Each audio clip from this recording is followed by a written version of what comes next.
একটি অপতথ্য বা তথ্যের বিকৃতি পুরো দেশকে অস্থির করে ফেলতে পারে, বিভেদ তৈরি করতে পারে মানুষে মানুষে। তাই প্রতিটি অপতথ্যের বিপরীতে প্রয়োজন সঠিক তথ্য তুলে ধরা। আর সেই কাজটি করতে এসে আপনাদের সঙ্গে আছে আমি রাকিব হাসান। আমন্ত্রণ জানাচ্ছি রিউমার চেক নিয়ে ৭১-এর নিয়মিত আয়োজন ফেক নিউজ স্ক্যানারে। এবং আজ আমাদের সঙ্গে আছেন প্রযুক্তি নিরাপত্তা বিশ্লেষক মোবারক হোসেন এবং প্রযুক্তি নীতিমালা বিশ্লেষক আবু নজম মোহাম্মদ তানভীর হোসেন। আমরা দুজনকেই স্বাগত জানাচ্ছি এবং আমরা আলোচনায় যাব। তবে যথারীতি সবার আগে একটা প্রতিবেদন দেখব, যাতে ধারণা পাওয়া যায় যে কি ধরনের অপতথ্যগুলো আসলে ছড়িয়েছে। একদিনে ১৬০ জন বিএনপি কর্মী নাকি আওয়ামী লীগে যোগ দিয়েছেন, এমন দাবিতে একটি ভিডিও প্রায় ২০০০ ফেসবুক পেজ থেকে সংঘবদ্ধভাবে ছড়ানো হলো, কখনো পোস্ট করে কখনো শেয়ার করে। অনুসন্ধান করে দেখা গেল এই ভিডিওটি ৩ বছর আগের এবং সম্পূর্ণ ভিন্ন ঘটনা।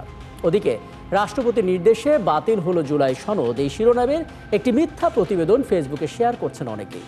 বিষয়টি যখন গুজব হিসেবে নিশ্চিত করা গেল, তখন ছড়িয়ে পড়লো আরেকটি খবর, সেনাপ্রধানের নির্দেশে নাকি নিষিদ্ধ হলো এনসিপি।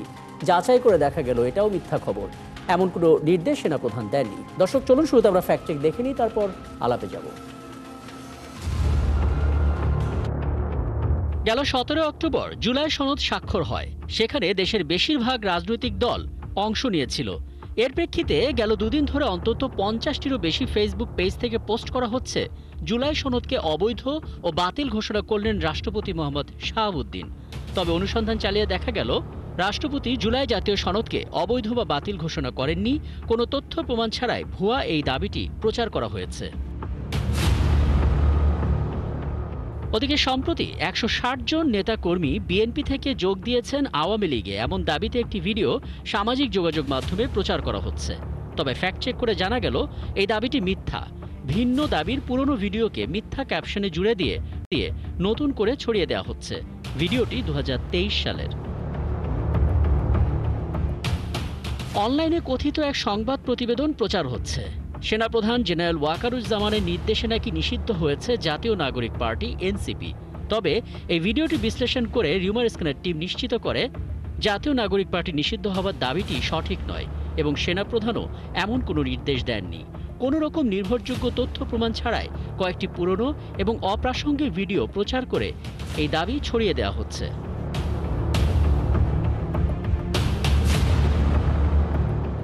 সম্প্রতি সামাজিক যোগাযোগ মাধ্যমে অন্তর্বর্তীকালীন সরকারের প্রধান উপদেষ্টার প্রেস সচিব শফিকুল আলমকে জড়িয়ে একটি ভিডিও প্রচার করে দাবি করা হচ্ছে এবার সচিবালয়ের ভেতরেই আপত্তিকর শব্দে শফিকুল আলমকে সম্বোধন করা হলো।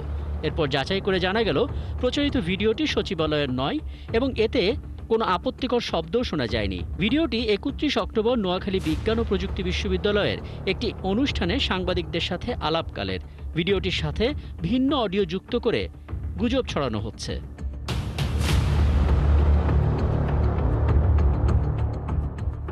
দর্শক, আজকের অপতথ্যগুলো ধরন বিশ্লেষণ করে দেখা গেল নকল ফটোকার্ড, পুরাতন কিংবা এআই দিয়ে বানানো ভিডিওকে চটকদার ও উস্কানিমূলক ক্যাপশনে ছড়িয়ে দেওয়া হচ্ছে।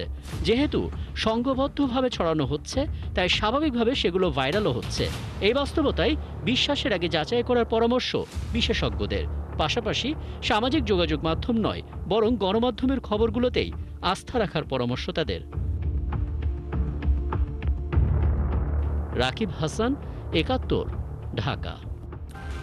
আমরা প্রতিবেদন দেখলাম এবং একটা ধারণাও পেয়ে গেলাম যে কি ধরনের অপতথ্যগুলো ছড়াচ্ছে, এবং সরাসরি আলাপে যেতে চাই। আগে জানিয়েছি আমাদের সঙ্গে আছেন প্রযুক্তি নিরাপত্তা বিশ্লেষক মোবারক হোসেন এবং আছেন প্রযুক্তি নীতিমালা বিশ্লেষক আবু নজম মোহাম্মদ তানভীর। আপনাদের দুজনকে স্বাগত জানাচ্ছি, ধন্যবাদ জানাচ্ছি আমাকে সময়টা দেওয়ার জন্য। এবং শুরুটা করতে চাই জনাব আবু নজম মোহাম্মদ তানভীর হোসেন, আপনাকে দিয়ে। কিছুদিন আগে আপনার সঙ্গে যখন কথা হচ্ছিল, একটা পর্যায়ে গিয়ে আমরা আলাপটা শেষ করেছিলাম, যেখানে আপনি বলছিলেন যে আমাদের দেশেই যে প্রচলিত আইন আছে, সেই আইন দিয়ে আসলে অপতথ্য কিছুটা হলেও ঠেকানো সম্ভব হবে। প্রশ্ন হচ্ছে সেই কাজটা বা কতটুকু হচ্ছে, কিংবা কতটুকু হওয়ার পর আমরা ফলাফলটা পাচ্ছি, কি বলবেন আসলে? আসলে ধন্যবাদ আমাকে আবারও ডাকার জন্য। এবং একই প্রসঙ্গে আবার যদি আমরা আসি যে প্রচলিত আইন বলতে আমরা মাঝখানে যেটা আমাদের ধারণা ছিল যে সামাজিক যোগাযোগ মাধ্যমে অপতথ্য ছড়ানো বা এই ধরনের বিষয়ে আইন বলতে আমরা ডিজিটাল নিরাপত্তা আইন বা সাইবার সিকিউরিটি আইন, এই নামগুলোতে যে আইনগুলো এসেছিল সেই আইনগুলোকে বুঝতাম। কিন্তু আমরা যদি আরো পেছনে চলে যাই, অপরাধের প্ল্যাটফর্ম বদল হয়েছে কিন্তু অপরাধ কিন্তু একই আছে। যেরকম গুজব আগেও ছড়ানো হয়েছে, মানুষের নামে কুৎসা রটনা করা হয়েছে, মানুষকে প্রতারণা করা হয়েছে যেরকম, সেটা এখন হচ্ছে গিয়ে সামাজিক যোগাযোগ মাধ্যমকে ব্যবহার করে করা হচ্ছে বা নানান ডিজিটাল মাধ্যমকে ব্যবহার করে করা হচ্ছে। কিন্তু আমরা যদি পেনাল কোডে ফেরত চলে যাই, আমাদের যেটা 1860 সালের আইন, তারপরে বহুবার এটার পরিমার্জন হয়েছে, পরিবর্তন হয়েছে, এখানে কিন্তু যে কোনো ধরনের মিসক্রিয়েন্ট বা প্রতারণামূলক সংবাদ প্রচার করা, মানুষকে ডেফামেশন বা অবমাননামূলক কথা বলা, সেগুলোকে প্রচার করা, সেটা স্বাভাবিকভাবেই অপরাধ হিসেবে রয়ে যাচ্ছে।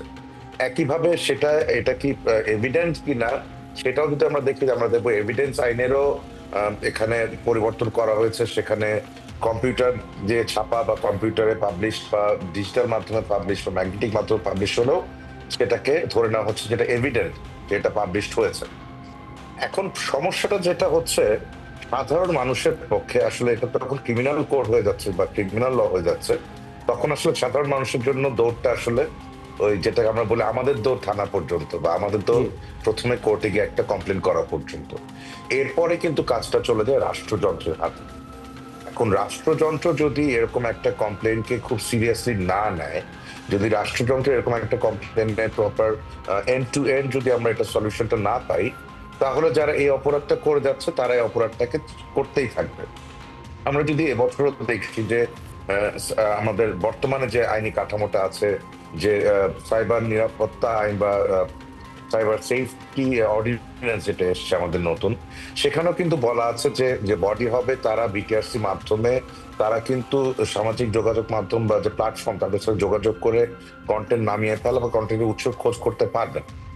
সেক্ষেত্রে যদি এই ক্ষেত্রে কিন্তু আমি আমি একজন ব্যক্তি হিসেবে আমি বড়জোর হয়তো যোগাযোগ মাধ্যমে একটা রিপোর্ট করতে পারি, যেটা আমার জন্য ডেফামেটরি, কিন্তু আমি একা রিপোর্টে হয়তো কাজটা হবে না, বাট রাষ্ট্রযন্ত্রকে এখানে অবশ্যই ভূমিকা ইনভলভ রাখতে হতে হবে। তো ছোট করে নিয়ে আসলে আবারও কথাটা হচ্ছে, যতক্ষণ না রাষ্ট্রযন্ত্র এই ব্যাপারটাকে খুব সিরিয়াসলি নিচ্ছে, যতক্ষণ রাষ্ট্রযন্ত্র এটাকে ক্রাইম হিসাবে এটাকে ট্রিট করছে, ততক্ষণ পর্যন্ত এই ধরনের অপতথ্য বন্ধ করা খুবই কঠিন হয়ে যাবে একদম। ব্যক্তি মানে পর্যায়ে। একজন ভিকটিম যেরকম তার ভেতরে যে সাফারিংসটা থাকে সেই জিনিসটা যদি রাষ্ট্র ফিল করে খুব দ্রুত আসলে সিরিয়াসলি সেই ব্যবস্থাটা নেয়, তাহলে হয়তো পরিস্থিতি কিছুটা হলেও নিয়ন্ত্রণে আসবে। আমি এখানে জি। একটু জনাব মোবারক হোসেন আপনার কাছে আসতে চাই। মানে এর আগের বিভিন্ন পর্বগুলোতে আপনি যেটা আসলে বোঝানোর চেষ্টা করেছিলেন যে অপতথ্যের বিপরীতে সঠিক তথ্যটা জোর করে তুলে ধরা এবং অপতথ্যটাকে অপ্রয়োজনীয় করে তোলা, এটাই একটা বড় সমাধান হতে পারে। সেক্ষেত্রে আমাদের ব্যক্তি সচেতনতাটাই একটা বড় ফ্যাক্টর এখানে। কিন্তু মুশকিল হচ্ছে সাইবার নিরাপত্তা নিয়ে আপনি বিভিন্ন সময় কথা বলেন, নিরাপত্তার জন্য যে আইনগুলো আছে আমরা কি জানি সে আইনগুলো কি? না জানলে আসলে কিভাবে সমাধান হবে আসলে?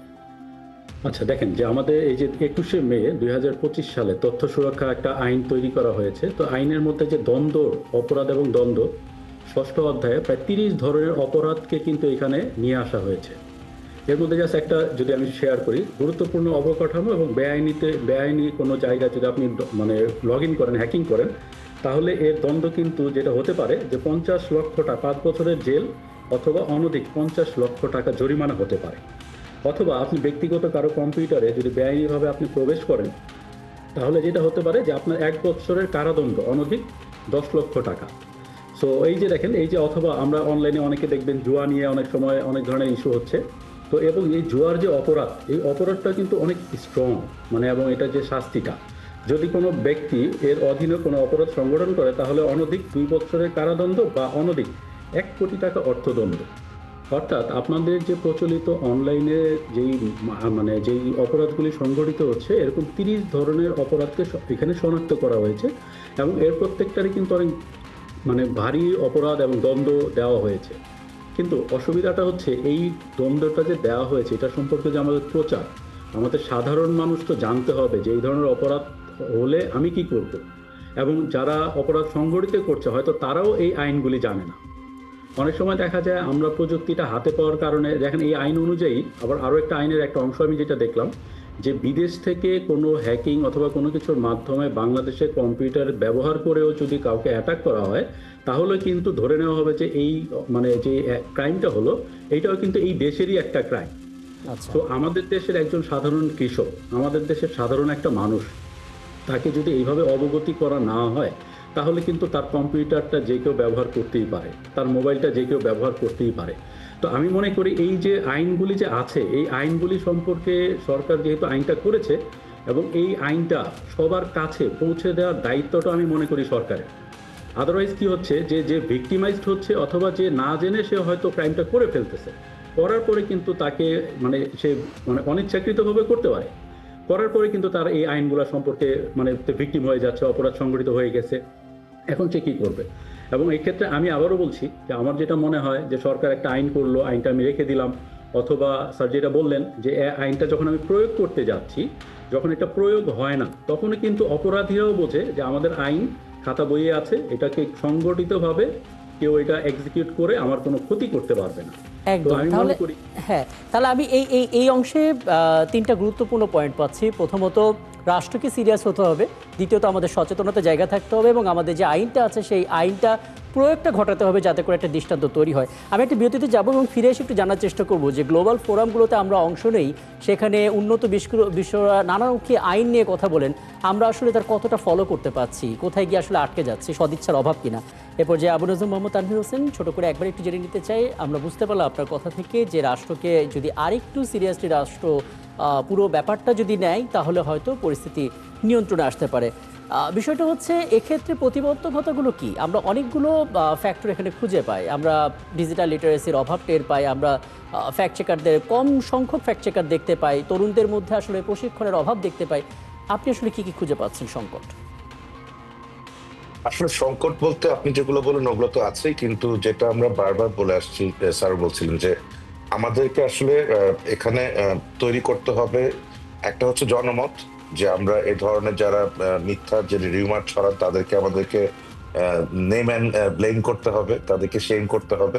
সেকেন্ড হচ্ছে ক্রিমিনাল অ্যাক্টিভিটি হলে সেটার এগেনস্টে আমাদেরকে অ্যাকশনে যেতে হবে, কারণ সেটা যদি এটার মাধ্যমে আসলে মানুষ শিখবে। যেটা আমরা বলি বাচ্চাদেরকে বারবার বলে শেখানোর থেকে দেখিয়ে শেখানো সহজ। যদি আমরা এই ধরনের অ্যাক্টিভিটিকে সামাজিকভাবে অপদস্থ করতে পারি, তখনই হয়তো এই মানুষকে অপদস্থ করাটা বন্ধ হবে। ধন্যবাদ। একদম। আমি নিশ্চয়ই প্রয়োজনে ফিরবো আপনার কাছে। মোবারক হোসেন, একটু বলবেন মানে আন্তর্জাতিক ফোরামগুলোতে বাংলাদেশ অংশ নেয় এবং আপনি নিজেও বিভিন্ন আন্তর্জাতিক প্রতিষ্ঠানে কাজ করার একটা দীর্ঘ অভিজ্ঞতা আপনার আছে। এই দেশগুলো আসলে কিভাবে পরিস্থিতি সামাল দেয় এবং আমরা যখন এই সমস্ত ফোরামগুলো অংশ নেই, আমরা কি সেখান থেকে কিছু নিয়ে আমাদের দেশে প্রয়োগ করতে পেরেছে এমন কোনো দৃষ্টান্ত কি আছে?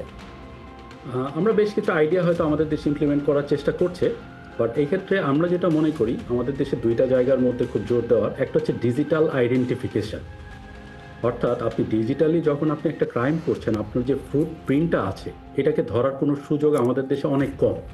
ধরুন আপনি একটা মোবাইল দিয়ে ক্রাইম করলেন, এই একই মোবাইলের আইএমআই নাম হচ্ছে একটা ইউনিক আইডেন্টিফিকেশন নাম্বার, কিন্তু বাংলাদেশে দেখা যাচ্ছে এই আইএমআই নাম্বার 1,00,000-এর উপরে একই আইডেন্টিফিকেশন নাম্বার আছে। সো আপনি কিন্তু ফুটপ্রিন্টটা ধরতে পারবেন না। আর সেকেন্ড হলো, আমাদের দেশের তথ্য প্রযুক্তি যেগুলো আমরা ব্যবহার করছি 90%ই হচ্ছে 99%ই হচ্ছে বিদেশি পণ্য এবং ফ্রি প্রোডাক্ট। সো আপনি যখন প্রথমেই ফ্রি প্রোডাক্ট অন্যের পণ্য বাকিতে বিক্রি করছেন, প্রথমে আপনি কিন্তু সোল্ড আউট হয়ে গেলেন, অর্থাৎ আপনি তার পণ্য হয়ে গেলেন। সো এইখান থেকে আপনি ওই প্রতিষ্ঠানের বাইরে যেয়ে আপনি কোনো কিছু বের করবেন অথবা ইমপ্লিমেন্ট করবেন। প্রত্যেক দেশই ফ্রি পণ্য ব্যবহার করে, বাট প্রত্যেকটা দেশের বেসিক কিছু জিনিস আছে যেটা তার নিজেদের দেশের। যেমন একটা কন্টেন্ট যদি আমি বলি, আপনি যদি চায়নার কথা বলি, চায়নাতে দেখবেন উইচ্যাট আছে, এটা তাদের নিজস্ব একটা সিস্টেম। জার্মানিতে যাবেন দেখবেন জিমেক্স, একটা মেইল সিস্টেম, ওদের নিজস্ব মেইল সিস্টেম আছে। বাট আমাদের দেশে বেসিক যে ইনফ্রাস্ট্রাকচারটা দরকার ওই জিনিসগুলো এখন আমাদের দেশে গড়ে ওঠে নাই, এবং না গড়ে ওঠার কারণে কিন্তু আমরা আসলে এই জিনিসগুলো খুব ভিতরে আমরা ঢুকতে পারছি না, এবং আমরা এখান থেকে প্রবলেমগুলি অনেক প্রবলেম তৈরি হবে, কিন্তু আসলে একদম যে কমপ্লিট সমাধান করব অথবা নিয়ে আসবো এই জিনিসগুলো কিন্তু খুব হয়ে উঠছে না। ইভেন বাইরের দেশে আমি একটা নিউজ দেখছিলাম, সিঙ্গাপুরে বসে একজন আর্মস সার্চ করছিল এয়ারপোর্ট থেকে, তাকে ওইখান থেকে রিকগনাইজ করে তাকে ওইখান থেকেই তাকে ফেরত পাঠিয়ে দেওয়া হয়েছে। বাট এটা কি আমাদের দেশে সম্ভব? সো এই লেভেলে যদি আমরা না যেতে পারি, আমরা আমাদের সিভিল যারা আছেন তারা প্রযুক্তিতে অনেক অ্যাডভান্স হয়ে যাচ্ছে, আমাদের গভর্নমেন্ট অনেক পিছিয়ে যাচ্ছে। সো আপনি যদি নিয়ন্ত্রণ অথবা এই ধরনের আইন প্রতিষ্ঠিত করতে চান, তা আপনার সরকারকেও আসলে অ্যাডভান্স না হলে আপনি তো তাকে মনিটর করতে পারবেন না। তো এই ধরনের বিষয়গুলো আসলে আমরা দেখি উন্নত বিশ্বের সাথে আমাদের দেশের তফাৎ।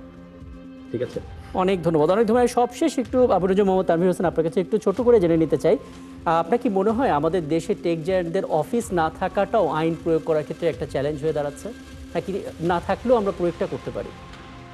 এটা না থাকলেও প্রয়োগ করা সম্ভব। দেখুন, আমরা তো যেটা আগের অনুষ্ঠানে বলেছিলাম, অপপ্রয়োগটা তো আমরা দেখেছি। যে যখন অপপ্রয়োগের জন্য যদি ওনাদের সাহায্য পাওয়া যেতে পারে, প্রয়োগের জন্য অবশ্যই ওনাদের সাহায্য পাওয়া সম্ভব।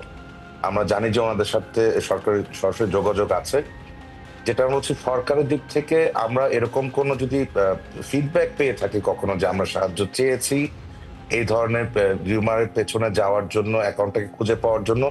এখন দেখুন, যেটা স্যার বললেন যে এই ধরনের কিছু গ্যাপ থাকতে পারে। আপনি যদি ভুয়া কারো নামে সিম নিয়ে ব্যবহার করেন, আপনি যদি তাহলে যদি আপনাকে খুঁজে না পাওয়া যায়, সেটার জন্য আসলে প্ল্যাটফর্মের দোষ না, আপনার কোডটা যদি ওখানে ভুল থাকে। তো আমাদের যদি আইনগতভাবে যেসব জায়গাতে আমাদের যেটুকু করার সেটুকু পুরোটা করার পরে যদি কোনো গ্যাপ পাওয়া যায়, তখন না হয় আমরা তাদেরকে বলতে পারি যে তোমাদের এখানে অফিস খুলতে হবে। তাদের থেকে যেটুকু সহায়তা পাওয়া দরকার সেটার জন্য আসলে সম্ভবত এখানে অফিসের প্রয়োজনীয়তা নেই। এবং আমরা কারণ- আমাদের দিক থেকে আলোচনা কতটা সক্রিয়ভাবে করতে পারি সেটাই হয়তো ইম্পর্টেন্ট। আমার হাতে সময় থাকলে আরো সেটাই কিছু হয়তো পরামর্শটা কথা। নিতে হবে এবং নিশ্চয়ই সামনে কোনো আয়োজনে আবার আপনাদেরকে পাবো এবং আরো বিশেষ কিছু পরামর্শ হয়তো তখন জানতে পারবো। ধন্যবাদ আমাকে সময়টা দেওয়ার জন্য।